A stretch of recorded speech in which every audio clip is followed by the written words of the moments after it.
In 5, 4, 3, 2, 1, Puchology Travels. Game.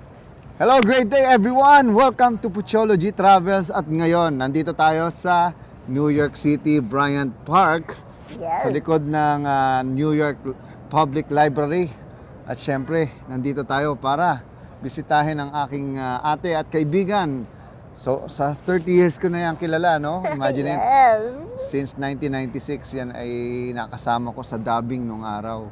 No, siya yung isa sa mga veterana noon na talagang tinitingala ko yan, no? Ngayon naman, mas tinitingala ko siya. Dahil hindi lang nasa New York siya, no? Nasa Manhattan pa, no? Okay. Without further ado, I would like to introduce to you April in Manhattan. Ate April Castro. Hello, Ayan. mga followers ni Choi. Yan, welcome sa aking Welcome Puchology sa iyong Travels. Puchology Travels. Oo, Yan. itong show ko na to, actually for traveling to eh. Talaga. Oo, marami na akong napuntahan, more than 40 countries around the world. Oo no? nga, At nabanggit mo patuloy nga. na pumupunta kung saan-saang bansa. No? At ini-interview ko yung mga iba't ibang mga Filipino sa buong mundo.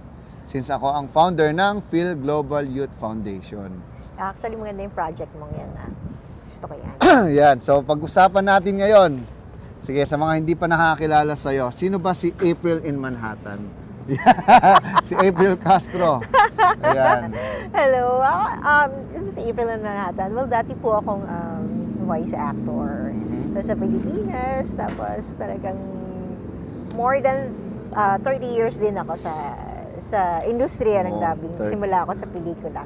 Pumunta ako rito. Ang bilis naman. Bilis na Oo, ano muna, kwento mo muna sino si April simula nung bata kayan. Anong meron sa'yo na, kumbaga, mula nung ikaw ay bago magsimula sa dubbing, ano bang ginagawa mo? Bata pa lang kasi talaga ako, iniisip ko na ng artist ako. Bukod sa maarte talaga ako. I mean, nasa teatro talaga. Tsaka maganda ka. Yun yung ano. Yeah. Yun talaga para magkaibigan eh. Ayan.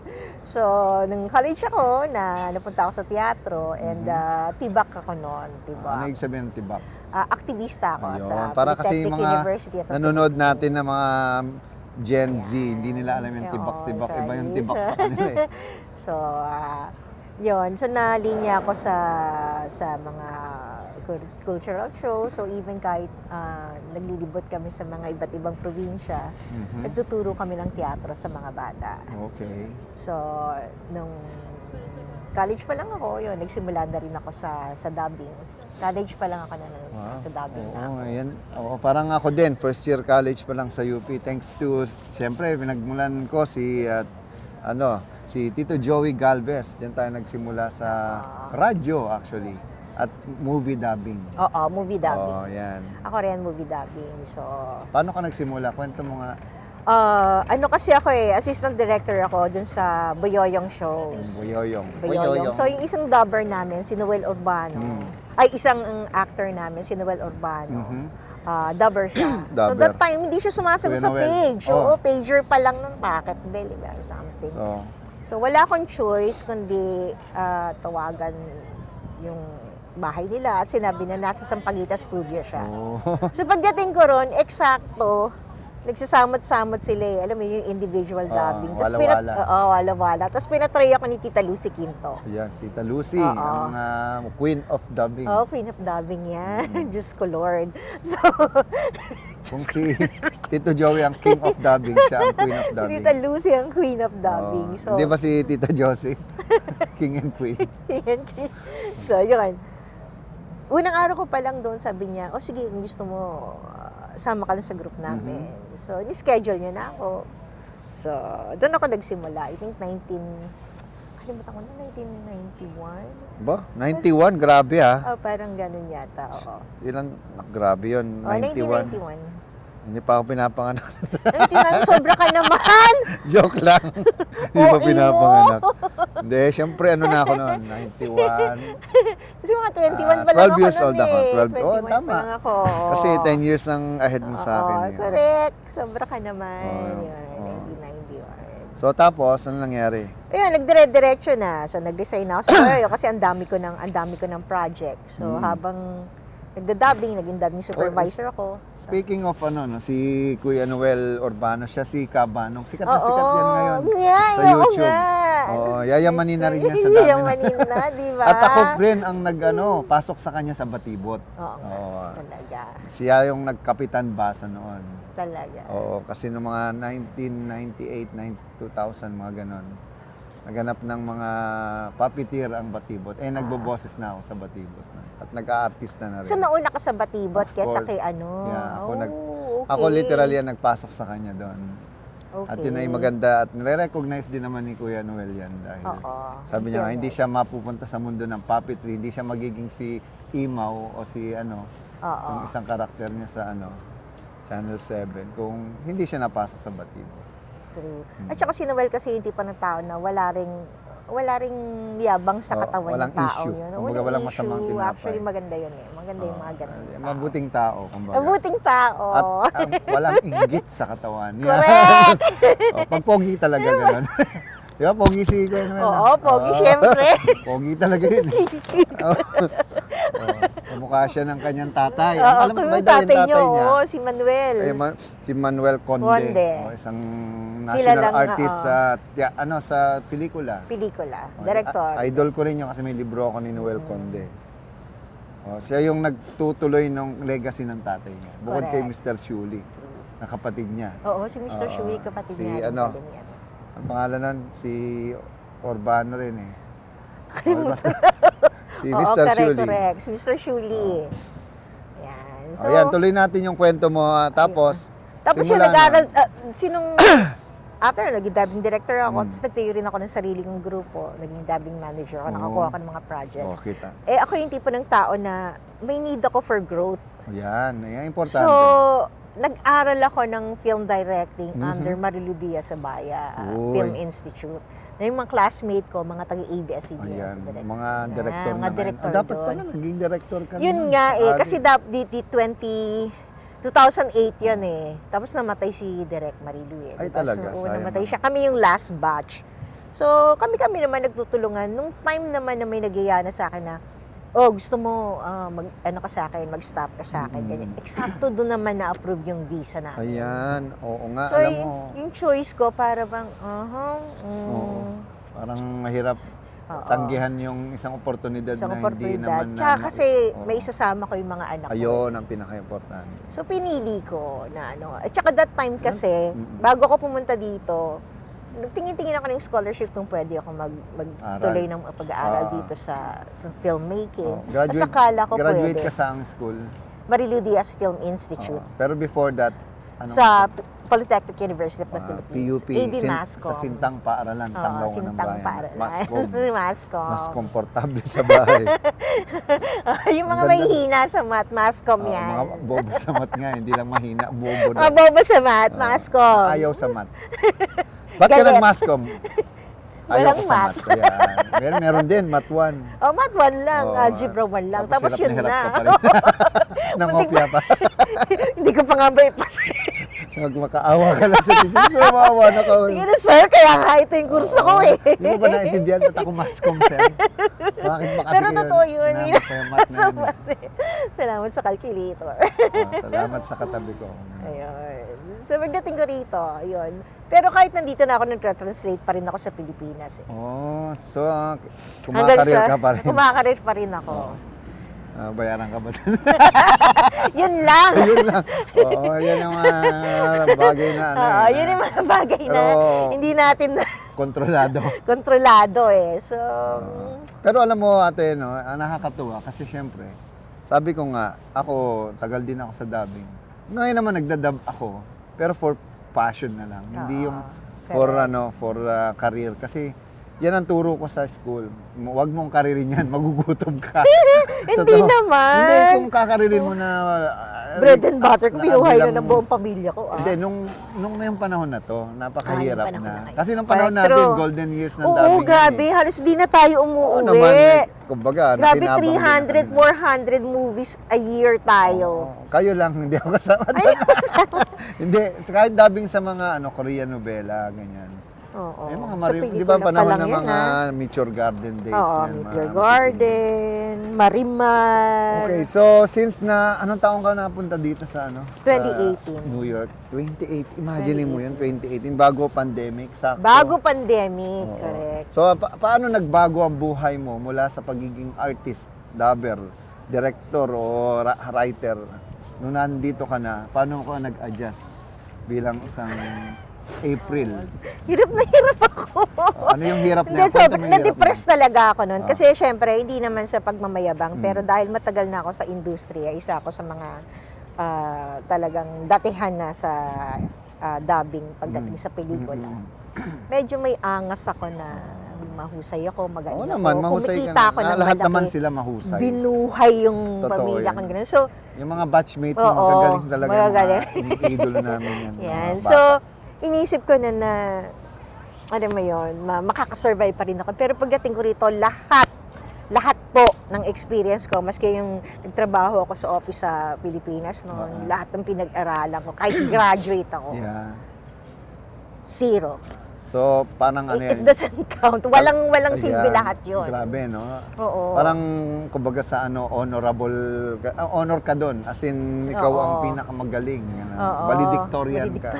Pagdating dito, balik sa Torian. Oo, totoo yun. Kaya nga Back to iba, di ba, iba nga doktor doon pagdating dito, nag-nursing Oo, pa. Kasi hindi tinatanggap Oo, yung hindi tinatanggap. credential, no? Oo.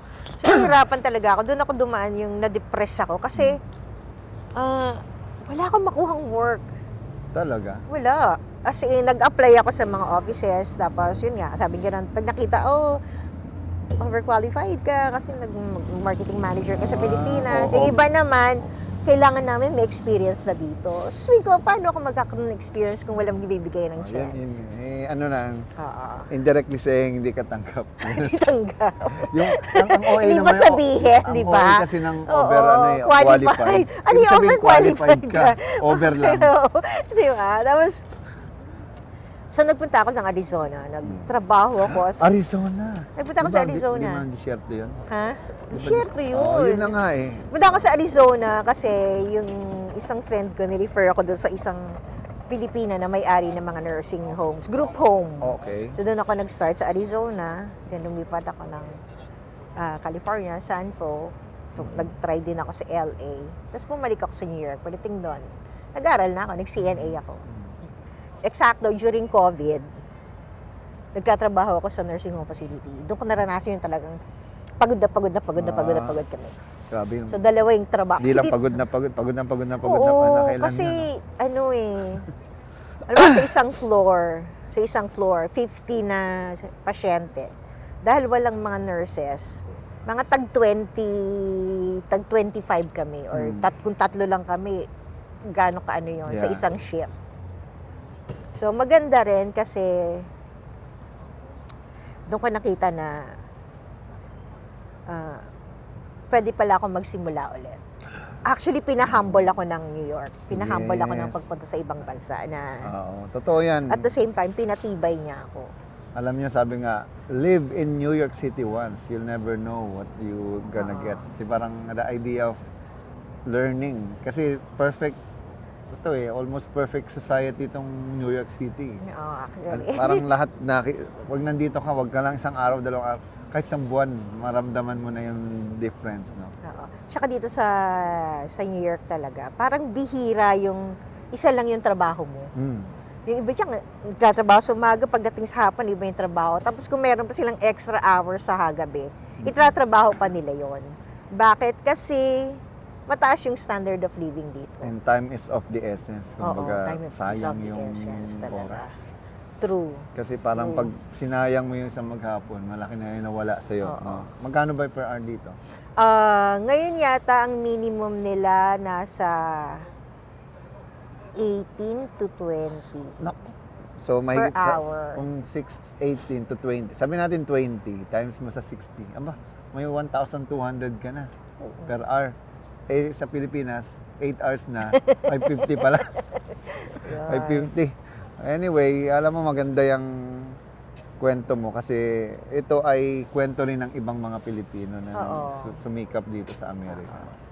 Tsaka ang ano dito, kahit na ang New York, maganda, ang ano ko dito, maganda sa New York kasi napaka-diversified dito. Ang daming, lahat ng lahi nandito. Totoo So, yan. yung racism dito, kumpara sa ibang state, medyo, meron pa rin dito, pero Minimal. medyo konti lang. Minimal, Minimal oo. lang. Kasi hindi ka pwede maging racist sa isang lugar na ang dami-daming lahing magkakasama, di ba? Di ba? Kuyog Racist tayo. ka. Oo. Pero meron pa rin iba. Meron pa rin, syempre. Siyempre, hindi mo maiiwasan yan eh. Hindi naman, kumbaga, ito ay land of the whites, sabi nga nung araw. No? Ngayon, hanggang sa dumami yung mga immigrants, Oo. diba? And Totoo. ang kagandahan sa New York kasi it has a long history that it kept on learning from history. Unlike sa True. Pilipinas, paulit-ulit na yun, kaya hindi natututo, papangit ng Correct. papangit, hindi Correct. paganda ng paganda. Dito, may magkamali, ayusin nila yan para sa susunod, Oo, di na nakita mo mauulit. naman, ang bilis talaga. Oo. Mabilis serbisyo dito. Iba dito, iba dito. Dito ko nakita yung tinatawag na efficiency. Oo. At talagang masasabi mong gobyerno. At saka nilalaban talaga ng mga tao dito yung ano, nagbabayad kami ng taxes, ang laki, kasi malaki yung taxes namin dito eh. 30%. Oo, so yung mga tao dito talagang pag ano, hindi, ganyan sa amin tong serbisyo na to kasi binayaran namin to. Exactly. Actually, tumapang ako dito eh. Pinatapang ako ng New York. Kasi pag kibi-kibi ka dito, wala Saka ka. dito, hindi ka asa sa politiko. Hindi. Hindi katulad sa Pinas. Pinapanginoon yung mga politiko at mga taong nasa gobyerno. Tsaka dito kailangan nilang, yung mga nasa gobyerno, talaga obligado silang magsilbi kasi kino-call out sila ng mga tao. Exactly. Yun yung kultura ng Oo. ng Okay. New York. Matapang ang mga tao dito. Ilang taon ka na dito sa New York? 8 years. 8 years. 8 taon. So sa 8 taon na yun, no, parang kailan lang, no, yung kung ibabalik mo yung bago ka dumating dito at kung anong ka ngayon, ano yung mga natutunan mo sa buhay mo? Pwede nating i-share sa mga nanonood ngayon. Natutunan kong maging powerful. Yes! Ganun yan. Power, Gusto na yung ganun. Power! Hindi kasi New York to eh. Di ba sinasabi nila, Yeah. sabi nga nila, if you can make it here, you'll make it anywhere. Bakit? Kasi napakahirap ng buhay dito. Isang trabaho dito, isang daan kayong 1,000 pa. aplikante, Oo. mga ganon. So, obligado kang maging mahusay, Mhm. obligado kang paunlarin ng sarili mo all the time, Mhm. obligado kang maging matalino kasi pag tanga ka rito, wala, aalis ka rito sa New York. Hindi ito pang mahinang tao, Oo. pang malakas ng tao dito. Mhm. Dito ko rin natutunan yung hindi uso dito yung loyalty. Oo. So pag hindi mo na kaya yung trabaho mo, sorry, mapapalitan ka na. Hindi katulad So kung sa- wala kang ibang alam, kung hindi mo pinaunlad yung sarili mo, hindi mo ginawang valuable yung sarili mo, hindi ka tatagal dito. Papalitan at Yun, papalitan ang ka. kita nyo naman, malinaw po yan, no? Yun. So Oo. kailangan yung will mo rito, yung drive mo rito, sobra-sobra. Or else, hindi ka, Grabe. they will break you. So kung They will rip you apart. yun yung maganda naman. Kung Diba? if they will break you, that's the point na you will recreate yourself. Correct. Kumbaga they made you obsolete so that you will become better than Oo. before. Tsaka yun nga, na-realize ko na pwede kong i-recreate over and over again yung sarili ko. Yun ang best mong sinabi. Pag hindi na nag-work for me, okay, i-shed na natin tong personality nito kasi this is not working for me anymore. I can shed this. Magde-decide ako, tomorrow, ito yung kailangan bagong personality ko para mag-adapt ako and mag-survive. Hindi lang mag-survive, kundi mag-thrive dito sa world na gusto ko. Alam mo, gustong-gusto ko yung sinabi, you can recreate yourself over and over and over again. Correct. Pwede naman talaga. Quotation yan ni April in Manhattan. Yes. Ang ganda nun. Not just in New York, no? I think in life. In life, oo. Kasi lahat naman ng tao may pinagdadaanan. The question is, pagdadaanan mo lang ba? O dadaanan mo lang? O tatambayan mo? Correct, Kasi correct. kung manatili ka sa idea na, magaling ako sa dito eh. Ako yung nauna dito eh. Ako yung senior dyan eh. O di hanggang buhay, ganun ang mindset mo. True. Uunahan ka ng mga bata na ang mindset, they know how to recreate themselves. Matapos mong durugin yung mga yan, di ba? Oo. Baka bukas, mas magaling na sa yan dahil Oo. ikaw, dinurog mo nga, pero ang tanong, ikaw ba, nagbago ka rin? Siyempre, kumbaga yan, may chance na siyang mag-recreate ng sarili niya, which Correct. is, yun yung nangyari sa'yo. Pero yun nga yung ano ko doon, hindi rin madali yung mag-recreate ng sarili mo kasi kailangan mong durugin yung sarili mo eh. Kailangan mo rin talagang durugin. Parang kumbaga sa ano. Oo, kailangan mong mag-shed ng mga bagay na nakasanayan mo na something that is so familiar to you na bahagi na siya ng buhay mo. Pero alam mong hindi na siya nagwo-work Yun. para sa'yo. Parang anything na bagay, no? Oo. Halimbawa, yung puno na nasunog. Oo. So, imbis na hayaan mo lang siya dyan, so nadurog siya, i-create mo yung bagong ano, Oo. ang tawag na uling na pwede mong gamitin na, di ba, na energy sa bagong ano mo, gagawin mo. At saka ang isa pang natutunan ko rito na alam kong magagamit ko habang buhay ko. Yung tinuruan ako ng New York na magtanong ng high quality questions. Yun. Ang High galing. quality questions.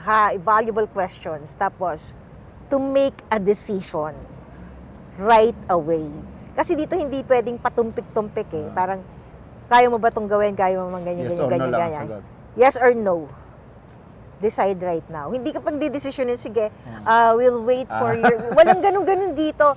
So, ang bilis ng tanong mo, kaya ko ba? Jug. Kaya ko ba? Malakas mo ba yung katawan ko? Yes! Yeah. Or no. Kung no, anong gagawin ko para makuha ko na tong job na to sa susunod na araw? Sabi nga dito sa Sunod na- New York, if it's not a yes, it's a no. Yes, if it's not a yes, it's a no. Di ba? Kahit maybe, walang ganon. Walang I'll maybe. try, walang ganon. Wala. Oo. Walang I'll try dito. Yun din yung isang bagay na tinanggal ko sa vocabulary ko. Yun. Walang trying, only doing. Try. No? What do you mean try? Kasi meron akong boss na ganun eh. Okay, I'll try to... What do you mean try? Oh. What is try, April? I will look into... Will? What do you mean will? When? Ganun sila. Oh, kasi gusto nila definite Oo. yung answer mo. So, okay, I'll do that tomorrow. Okay. Or later. Ganun. Maganda yung sinabi mo. Compare mo dun sa boss mo dito noon. Yung mga naging boss mo, anong kaibahan nito sa mga Pilipino boss?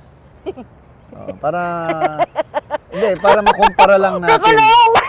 Hindi, Okay, hindi. sige. Okay lang din. I mean, general, no? Not to your In boss. So, general, sa okay. lahat ng naging like boss or naging head or leader natin sa buhay, anong kaibahan ng Amerika sa Pilipinas?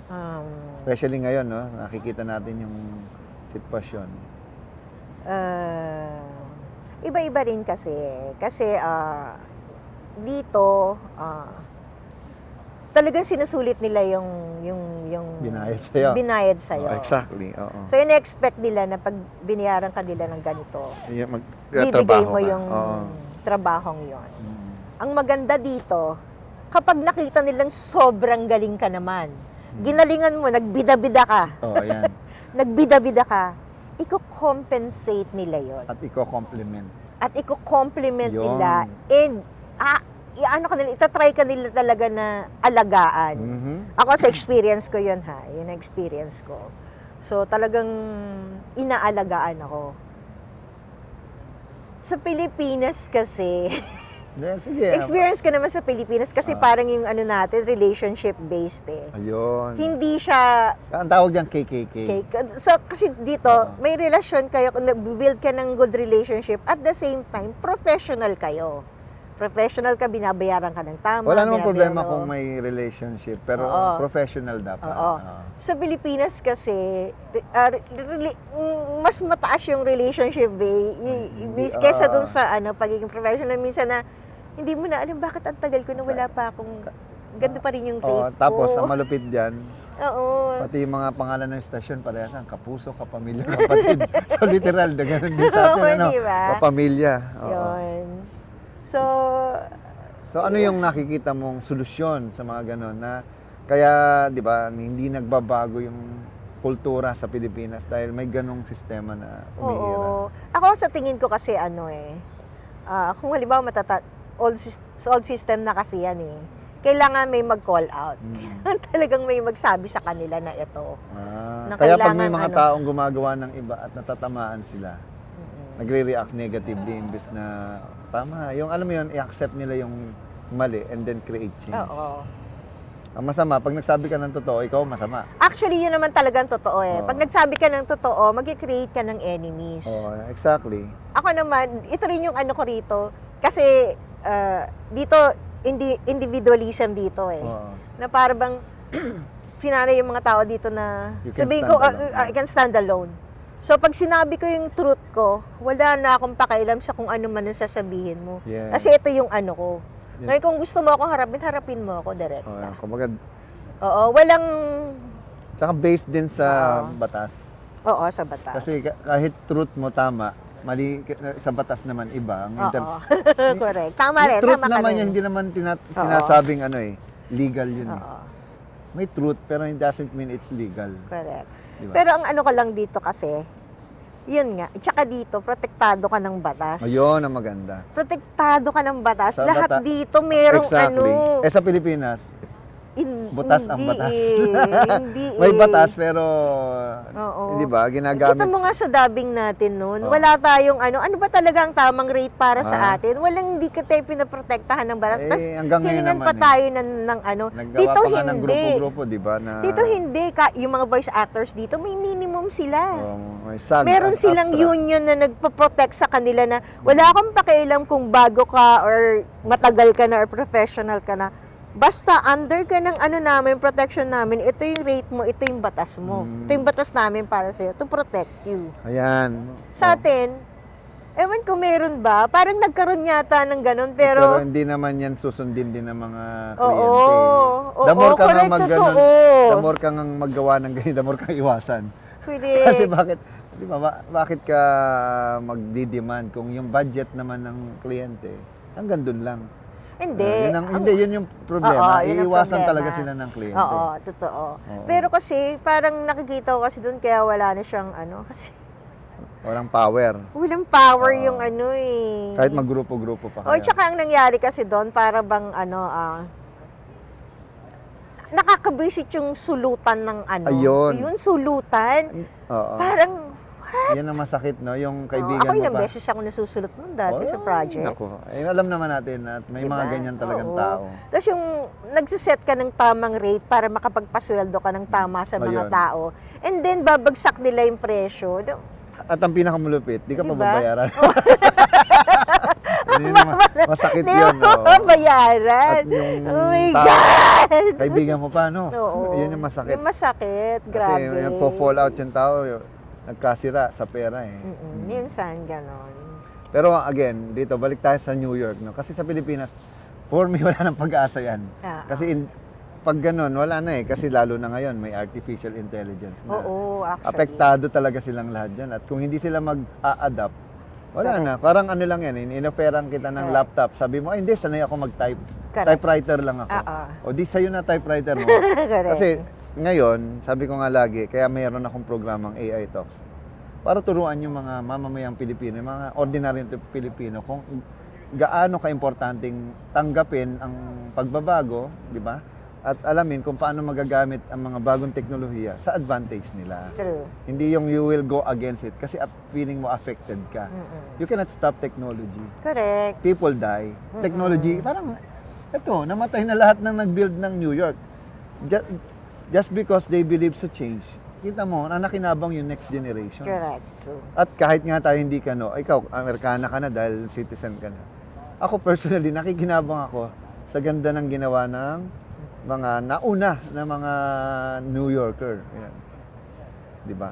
Totoo. At nagbe-benefit ka ngayon doon. So ngayon, dahil tayo ay matatapos na, ano yung gusto mong sabihin sa mga taong gustong maging New Yorker o pumasok, maging Amerikano, magtrabaho sa Amerika? Anong advice mo sa kanila? Ano yun, sa mga Pilipino na nasa Gustong ibang bansa. sa buong mundo na gustong pumunta kasi nasa New York tayo. So focus tayo dun sa dito sa New York. Kung gusto nyong tumira dito sa New York, sinasabi ko na ano, yung totoo real talk. Hindi ito pang mahinang tao. Ang New York ay hindi para sa mga Mahinang nilalang. mahiyain, hindi para sa mga mahihinang nilalang. Ayan. Kasi dito, magugutom ka, mapapagod ka, magkakasakit ka mag-isa mo. Mamamatay ka mag-isa. Mamamatay ka sa lungkot minsan. So kung hindi strong yung mind mo, hindi strong yung heart mo, hindi strong yung Will katawan mo, oo. yung will mo, you're not for New York. Yeah. So, asahan mo na pagdating mo rito, dadanasin mo yun. Pero ang maganda sa New York, napakasaya dito. Magulo, maingay, masaya. Hindi ka malulungkot. At the same time, nandito pa rin ang pera. Kahit sabihin nila, ako nagtrabaho na ako sa iba't ibang state. Saglit lang. Babalik ka talaga dito. Babalik ka talaga rito. Hindi malungkot dito eh. Kahit saan ka magpunta ka sa subway station, minsan may makikita kang nagsishow doon. Yung mga show na pang concert type na show High level. high level ng mga Oo, artist talaga. May pera ka, punta kang Broadway. Oo. Sa Times Square. Oo. So, ako, mahilig akong manood ng Broadway show. So, tsaka dito kasi, kung artist ka, dito ka. Dito ka. Hindi ka mawawalan ng mapaglilibangan. Ako nga ang problema ko, kasi iniisip ko, pinaninindigan ko ng artist ako. Tapos, nung napunta ako rito, wala akong artistic output. At ngayon. At ngayon. Ayan na nga, actually. At ngayon. Ano ba ang bago mong aabangan ng mga Abangan nakikinig nyo, at nanonood? Abangan nyo. I mean, very grateful ako kay... pwede ko bang i-share? Share na, very diretso. grateful ako kay Choi. Kasi, backtrack lang ako. Nung nasa Pilipinas pa kami, si Choi yung nag-introduce sa akin sa yung sa The Secret, yung mga power of manifestation, Autosuggestion. Chinese, autosuggestion, ganyan. Simula nung in-introduce niya sa akin yun, pre-practice ko siya, unti-unti. Hanggang dito sa New York dala ko. Ngayon, siguro mga few days ago, nagre-reflect ako, nag-journaling ako, sabi ko, Lord, hindi pala Lord, sabi ko, Universe, parang I need ng isang extra income na hindi masyadong ng time ko. AI yung inaanohan ko. Parang nagli-lean on ako sa AI. After na biglang nag-text si Choi, ate, kumusta ka na? Yun lang. Yun lang, ate, kumusta ka na? Tapos nung nagkita kami, nag-align lahat yung ko. Parang siya yung pinadala sa akin yung universe. Ito yung sagot sa mo. Ate, tuturo ko to sa'yo lahat. And parang nabaligtad yung sa yung dati sa dabing kami nagtuturo sa kanila. Ngayon ako yung naglabas talaga ako, literal naglabas ako ng maliit na notebook ko at nagtitake notes ako sa lahat ng mga sinasabi ni Choi. And sobrang happy ako. Sobrang happy ko din. May tinawagan rin siyang friend na eksakto, kakadiscuss ko lang sa kanya na yung isa ko pang plan is magtayo ng group home dito. Eksakto yun, dumating din na kaibigan niya. Same plans. Sabi niya, wala lang akong kasama na pwedeng mag-partner sa akin sa negosyong to. Kaya sabi ko kay Choi, what the F? Universe conspired. In one afternoon, lahat ng plans ko na-clarify. Lahat ng plans ko nag-align. In one afternoon. Wala pang whole day yun, Wala pang whole day. Nakita tayo, alas 12 na. Late pa ako. So, very grateful ako, thankful ako kay Choi sa universe na Of course. inano Lagi niya naman. ako. Yun, happy ako. And abangan nyo, syempre, ang Ayan. iyong bagong programa na YouTube Programa. channel na April in Manhattan po. Ayan, Abangan niyo yung mga adventures ko doon. sakto kasi So, April na. Pilipino. Lalabas Oo, to ng April. Lalabas natin ng April yan. Kasi ngayon, March 29. 29. Tomorrow, I'll be leaving na. Actually, Oo nga eh. 31 pa. Tama. 31 ng morning. So, I have to be at JFK ng gabi. Agahan mo. Oo, kasi, kaya sobrang aga naman. Isipin mo, next day pa, pupunta na ako alas 2 ng hapon ng bago pa yung mahirap sa Amerika ngayon kasi yung TSA, yung Nagkaroon ng problema. hindi na babayaran ng ng Tama. gobyerno. Anyway, Ayun. ayun, abangan nyo, April in Manhattan. Ang galing, no? Manhattan. Parang November, Oo. sweet November, mga ganun. Proud Pinay, New York. And yung abangan nyo, sobrang dami nyo matututunan. Kasi isa lang yan sa mga kwento ni Ate April Kaya yung April in Manhattan, hindi siya yung month ha. Although malapit na birthday niya. Kailan birthday mo? April 27 po. Nanay ko din, April 27, no? Diba? Aligned. Yun. Ang tawag yan, di ba? Alignment ng numbers. Malaking bagay yan. Alam niyo bang ang pangalan mo, bilangin mo, may alignment yan sa buhay Oo, mo. naniniwala ako dyan, numerology. Kaya ako 7-8 ako, P-O-C-H-O-L-O 7. Oo. G-O-N-Z-A-L-E-S 8. 7-8, swerte. Oh, may 7 pinanganak. Number ko 8, infinity. Oh, unlimited. May 7 ka ba? Sa Oo. Taurus ka din? Yeah. Kaya pala. Oo. Kaya- Walang mahirap na Taurus. Ay naman, at matitigas ang ulo ng Taurus. Kaya kanina nasa Wall Street kami, nagpa-picture kami sa The Bull, no? Yung ranging bull ba yan? Oo. Oo. Kasi simula na kami mag-rage. Correct. Kaya lahat ng haharang sa atin, sasagasaan na natin. True, Wala nang true. sasantuhin ngayon. Kaya Correct. abangan nyo ang April in Manhattan. Thank you. Okay, so any last word? Meron Mga pa ba nakikinig. akong last word? Goodbye or whatever. Okay, bye po. O mag-subscribe sila syempre Ay, mag-subscribe kayo ha. sa YouTube. Sa YouTube ko, Facebook. April in Manhattan, sa Facebook, Instagram, and TikTok Ayan. po. Alright. So, once again, maraming salamat, Ate April. Thank you for your Thank you, afternoon. Choy. Balik ka rito, Oo, ha? babalik ako kung kailan ko. Depende. Ang lamig. Ang lamig dito. Alam niyo ba, Spring na. 2 degrees dito. Pero ngayon, medyo sa 6 degrees Celsius. Okay. Kanina, 2. Pero nung nasa Montreal ako, negative 15.